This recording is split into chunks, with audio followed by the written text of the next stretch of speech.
Recently, I had the opportunity to interview Rob Gwynn, who is a police officer for the unit of domestic violence, and he shares with us some of the stories of what it's like to go on domestic violent calls and how we as a community can help. And we also will see a makeover from a beautiful woman named Denise, who has suffered horrible domestic violence over and over again. But this time, she's reclaiming her life. She's doing so many good things to make her life better. And today, when you see her transform right before your very eyes, you'll see she is a changed woman. I have a very, very special guest today who's taken some time out today in his busy schedule to come and share with us some things that maybe you don't know or understand about domestic violence. He's working with the law enforcement agency. He's a detective, and he has a heart for helping people who are involved in the domestic violence issue. So I'd like to welcome, as one of our guests today, Rob Gwynn. Thank you so much for coming today. Thank you. I'd like, if you don't mind, to share with us a little bit about where you work as far as your job and kind of how you got involved in the domestic violence career. Sure. I work for a local law enforcement agency as a detective. I've been with this agency for 10 years and roughly 7.5 years on the street. I responded to numerous domestic violence calls as my time as a patrol officer. And there was a job opening announcement for domestic violence investigation, so I submitted my packet for that as consideration and was selected to start as a domestic violence detective. And I've been doing that for about 2.5 years now.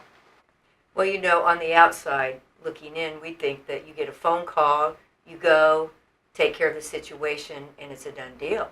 So when you told me that you have 20 to 30 cases a month, I was really surprised that it takes that long to work through a domestic violence crime.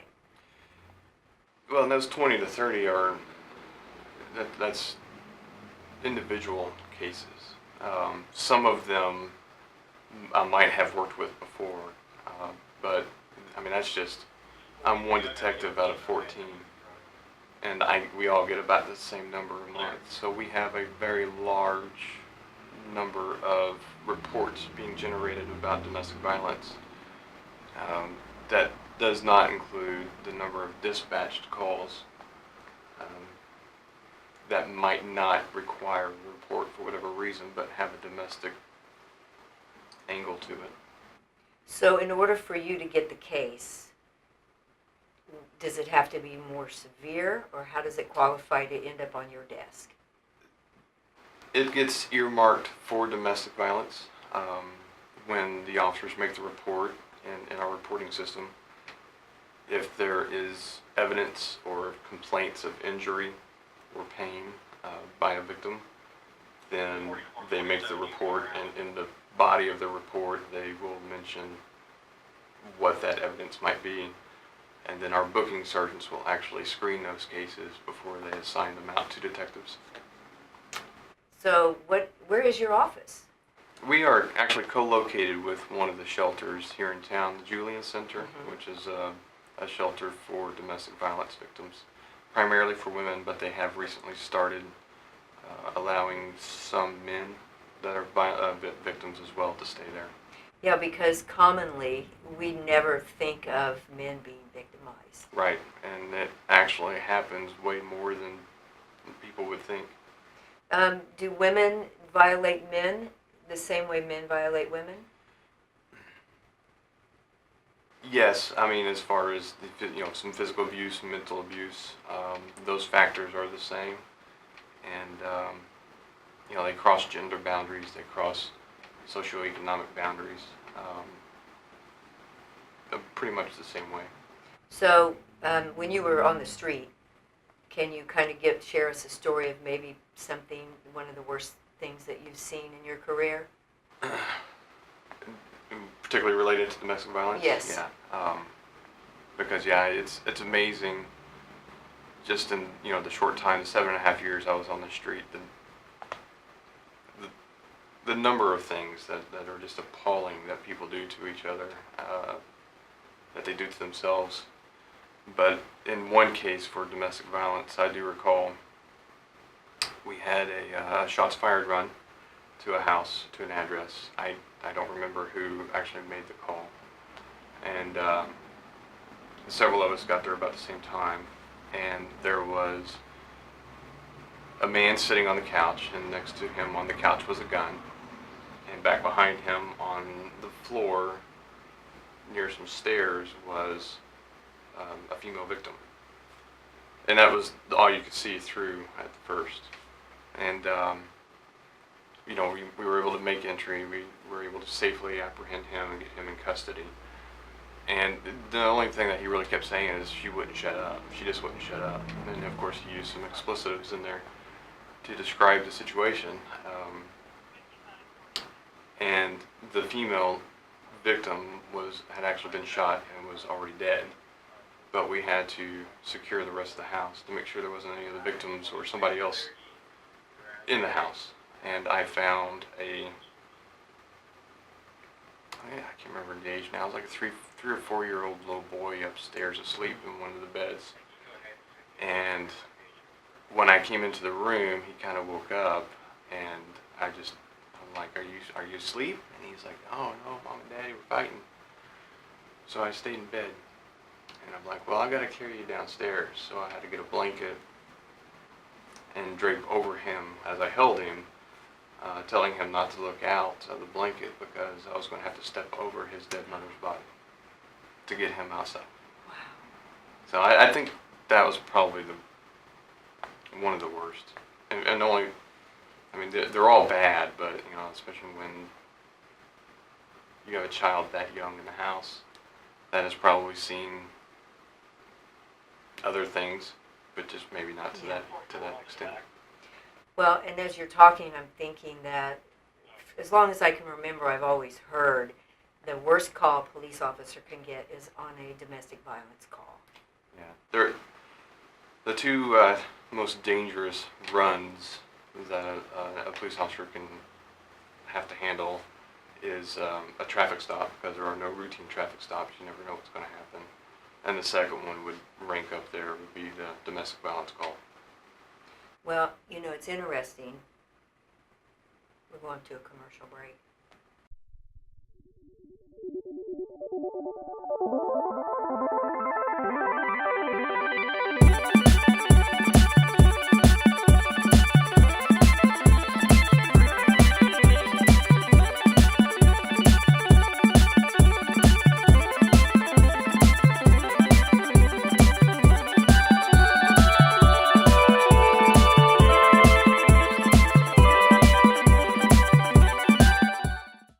Welcome back.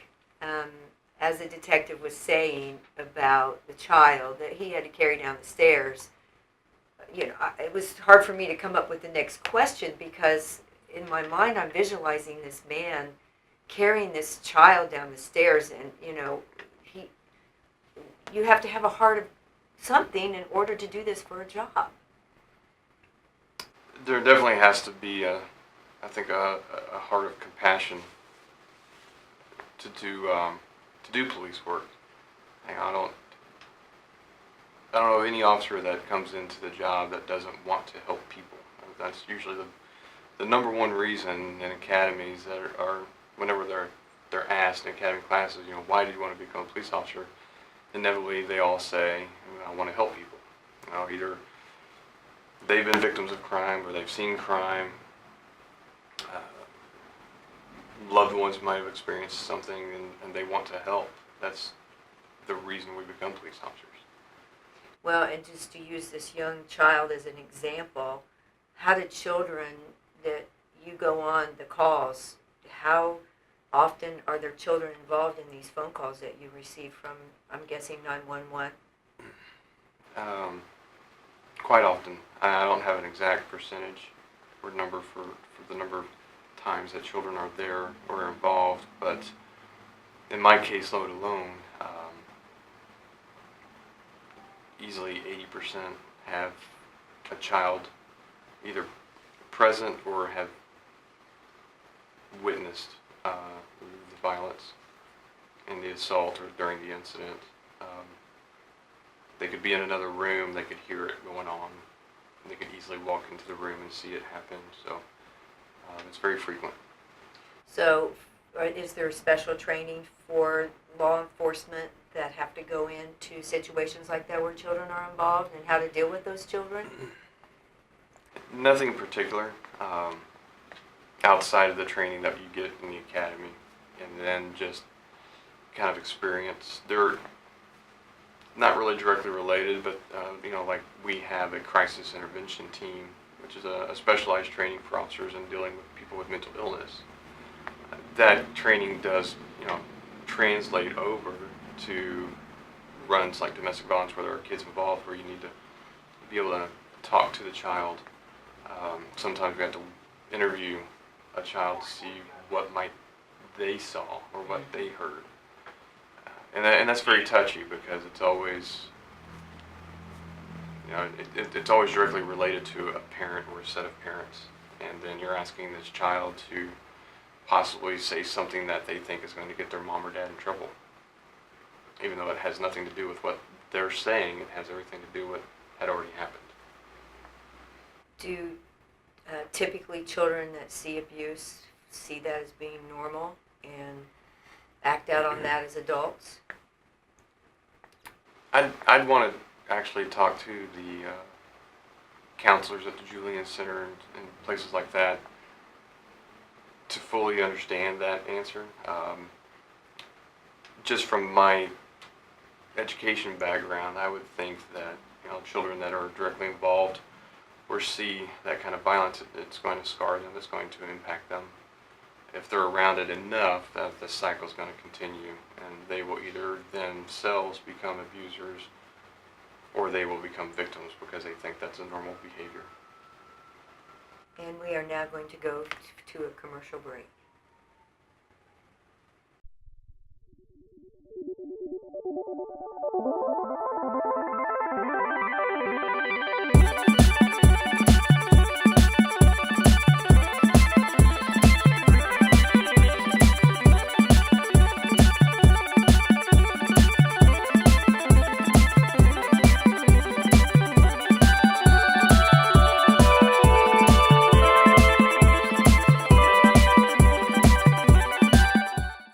I'm walking down the street and I see a couple engaged in a fight or a quarrel. What would be the thing that you recommend that I do in a case like that? Do I step in and help and try to mediate the fight? Or do I just pretend like I'm not seeing it? Or do I make a phone call? My recommendation is to never directly involve yourself in something that could harm you unless you're trained in handling that kind of situation. But definitely, the number of cell phones that we have out here, people tend to use them as video cameras more than communication devices. So rather than filming the fight, I would recommend calling 911 and then being a good witness. And that means, noting details, especially if it's something violent going on where somebody gets injured or worse. Noting what you can about the people involved, the clothes they're wearing, what you can hear happening, what you see happening, the direction somebody might have ran, did they get in a car, did they go out on foot. Little notes like that, little details like that, if you're going to be a witness, really goes a long way toward being able to identify a suspect and catch them, especially if a victim is unable to or unwilling to cooperate. And I think almost as a community, sometimes we are quicker to want to record something for YouTube rather than get directly involved to help somebody. So when you go on calls and you are speaking with the person that's abused or the victim, what would be one of the pieces of advice that you would give that person? It's really important to cooperate. There are a lot of domestic violence cases that get thrown out because the victim no longer wants to cooperate. And then there's just not enough to go on for the prosecutor's office to continue with the case. And there are a number of reasons why a victim wouldn't want to cooperate, and that can be, they need the financial support of the abuser. They've got children together, and the victim can't, or to see a way to survive without the abuser helping. There are numerous shelters that the victim can contact and get help and to get out of that situation. And like you said, the Julian Center is one of those shelters. Yeah, absolutely.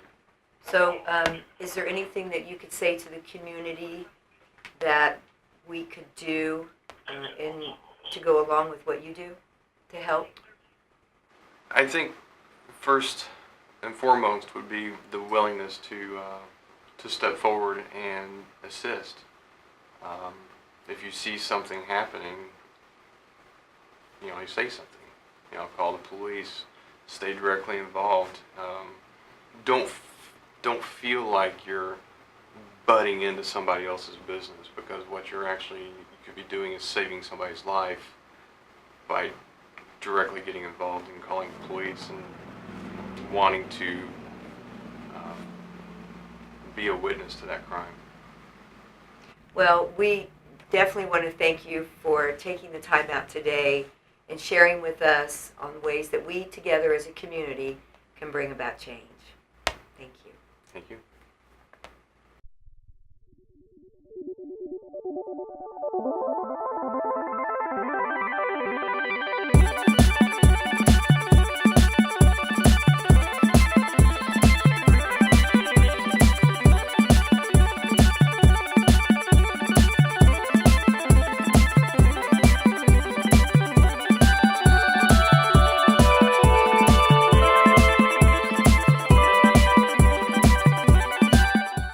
Welcome back to How I Found My Beautiful. I am so excited for you to watch this makeover. You're going to hear a story from a woman who was horribly battered and how she's come back to be stronger and more confident and have more self-esteem. She's taking care of herself, she has a great job, and she cares about who she is. And you're going to see right before your very eyes, from when she first walks into the salon until she walks out from behind the curtain to show you her transformation. My last relationship,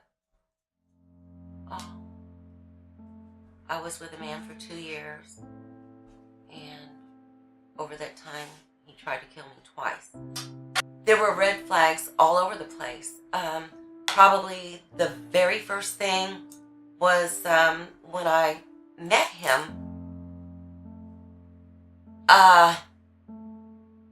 He told me he had just gotten out of prison. That was a red flag. That was the first red flag. As time went on, and my emotions got caught up in the relationship, I asked God if this was the man for me, because I was lonely. I lived alone. I was craving companionship. I was craving affection. And I asked God if this was the man for me. And immediately more red flags flew up. It was like God answered me and told me to stay away from him. I had trusted him in my home. I trusted him around my children. I had him around my sister's grandchildren. And I didn't even know. I knew he had just gotten out of prison, but he didn't say anything to me about being a child molester. He was sentenced to 10 years for that, out of which he served 6. He's a career criminal. He's been locked up most his life. My recovery process is about taking care of myself. healing my family. My family has been hurt by this. My children told me that the man was bad news. And I corrected them and told them to stay out of my business. And I was wrong for that. I'm sorry for that. They were right. The whole time they were right. My dad told me the man was bad news. My sister told me the man was bad news. God sent me every warning in the book the man was bad news. I don't feel a need to protect him anymore. The year that he has spent locked away has given me a year to process all this. And part of the reason that I'm talking to you about this, part of the reason I hope other women will listen, is this is actually part of closure for me.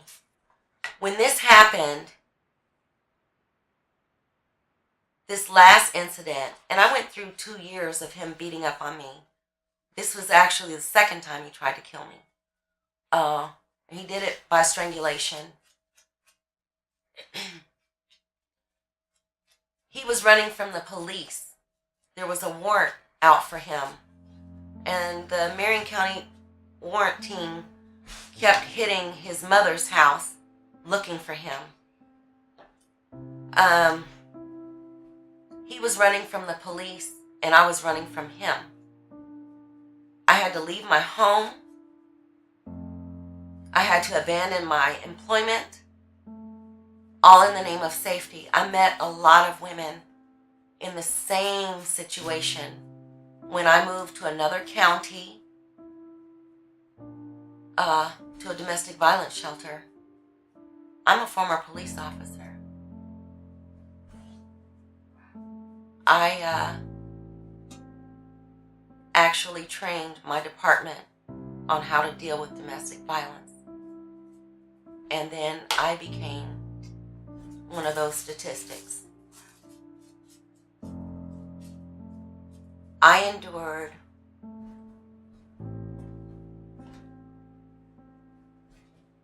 an all-night beating. And he came in asking me how to fill out his W-4 information for the job. How many exemptions should he claim? And he didn't like my answer. The whole thing took place up until like 6 o'clock in the morning. It went on all night long. He put his hands around my throat. And he strangled me. He moved his hands up from my throat, on top of my mouth and nose at the same time. And then I couldn't breathe. And I turned my face just enough to catch a little crack of air between his fingers. And I said to him, "I can't breathe." He said, "That's okay. You want to die anyway." And that was a reference to the depression that I've carried my whole life. He knew I was on antidepressants and that I struggled with this stuff. I was molested as a child, and he knew that. I was molested as a child, not by a parent, not even by a caregiver, but by a family member. And here I am with a child molester. Once again, he's got me on the bed. I had on pajama pants and a t-shirt.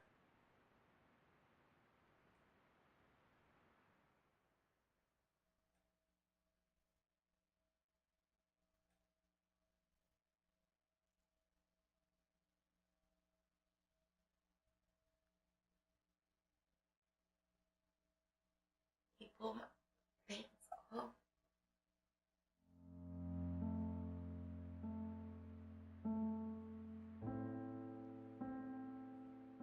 And he raped me.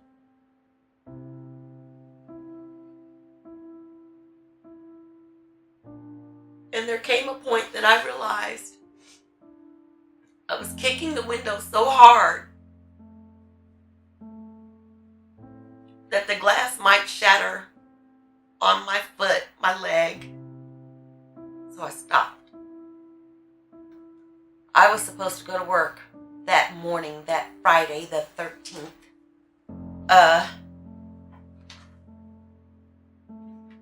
been all night long being beaten and raped, strangled. No way was I going to work. I called my supervisor on her cell phone. Won't be into work today. She said, did he beat you up again? I said, yes, he did. We got off the phone.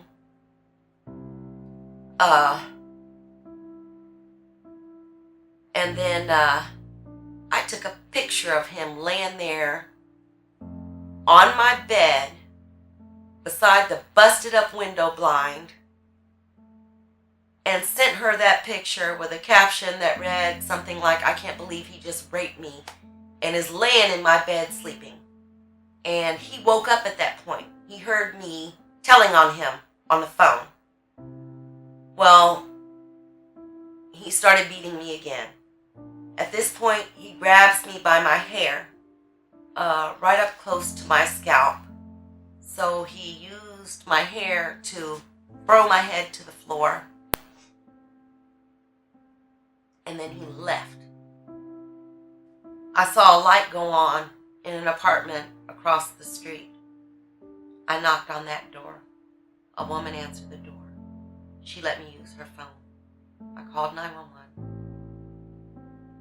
They sent an ambulance, 2 police officers, and a sex crimes detective. He ended up plea bargaining to the strangulation charge.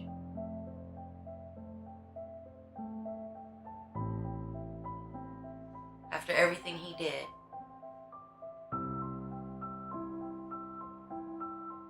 he got 1 year in the custody of Indiana Department of Corrections. 1 year.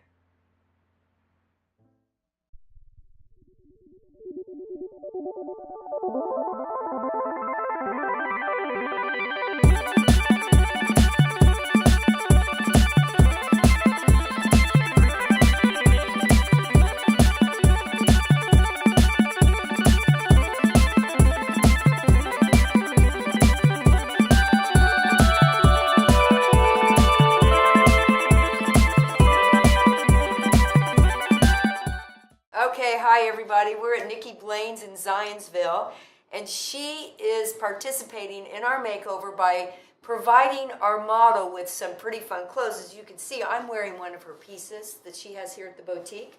So I'd like for Nikki just to share with us a little bit about her boutique and what her feelings are about domestic violence. Nikki? Yes, as she had mentioned, I'm Nikki Blaine. Nikki Blaine Couture is my boutique. And I make custom clothing, also repurpose. I have accessories, and I do from swimwear to wedding gowns, but primarily special occasion is what I do. Now, reflecting on domestic violence, I take that very seriously. Unfortunately, it is something that is very prominent in the world today. I was watching girl trafficking today on a Lifetime. And it just really touched my heart, how women can just be demised, and people need to be able to speak out. And I challenge everybody, if you are in some type of domestic situation, just tell somebody, because there's so many outlets out there. Come here, you know, I will be more than happy to assist in helping the change. Well, thank you, Nikki, for participating in what we're doing to bring about change and helping women find their beauty.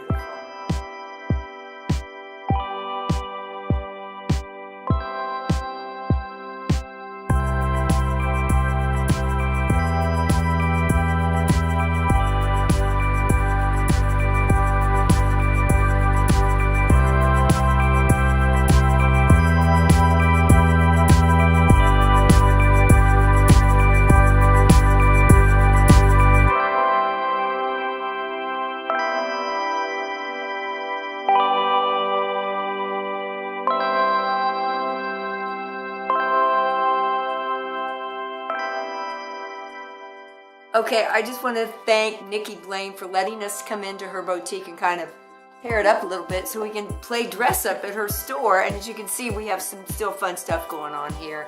Nikki, thank you for being part of what we're doing for domestic violence. Oh, you're welcome. It's an honor. Yeah. Let me know anytime. I'd love to be a part of whatever you're doing. Stay tuned because now you're going to see a makeover, a transformation. That's right before your very eyes. Thanks for staying tuned.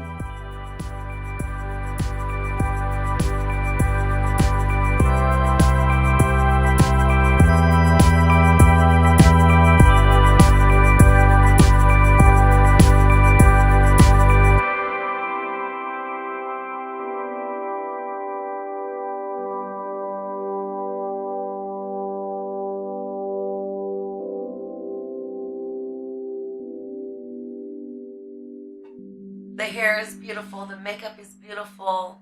The dress I'm going to put on for you next is beautiful. The outfit that was gifted to me is beautiful. I feel beautiful. Thank you.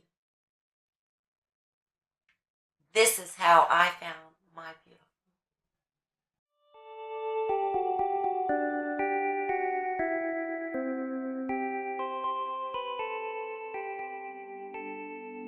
How do you like your makeover? I love it. Thank you. I mean, that is like the most perfect hair color for you. I love it You too. look beautiful. You know the best word I can use right now to describe you? What's that? Courageous. Took a lot of courage for Denise to come today and be part of How I Found My Beautiful. And I want to thank you for that, for sharing your love, for helping other women. Thank you. Thank you. And we're still both wearing Nikki's clothes, fashion designer in Zionsville. And we thank you for watching How I Found My Beautiful. And please stay tuned for our next How I Found My Beautiful. Thank you.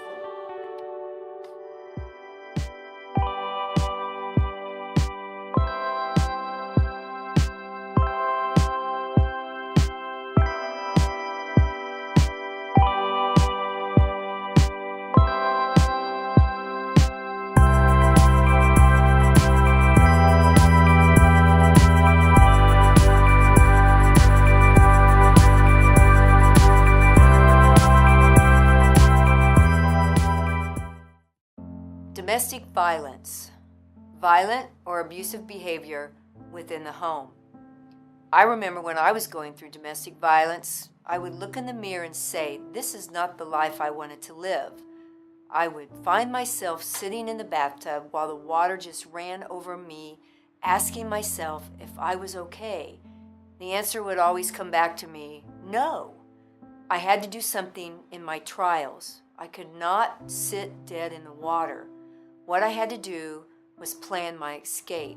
I knew it would be a process and not an event.